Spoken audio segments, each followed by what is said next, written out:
Buona giornata, mi presento, sono Vincenzo Ciccarello di Confindustria Veneto SIAV e mi occupo tra le varie cose anche di progetti internazionali.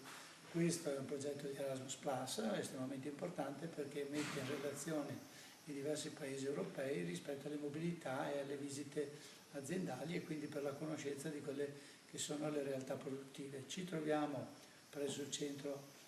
AFPA, che è un centro di formazione professionale francese di rilevanza nazionale, e qui abbiamo avuto l'occasione di incontrare, oltre che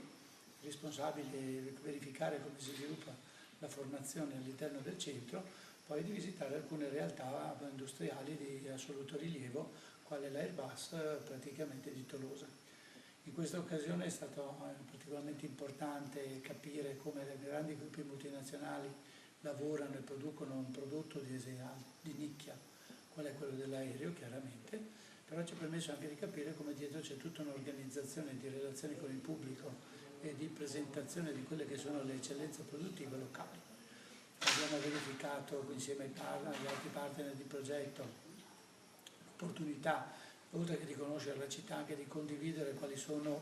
chiamiamoli così, un po' gli obiettivi che ciascuna organizzazione si dà rispetto a questo scambio di esperienze e come si può lavorare meglio in futuro rispetto poi alle ricadute positive che si possono dare nel nostro territorio.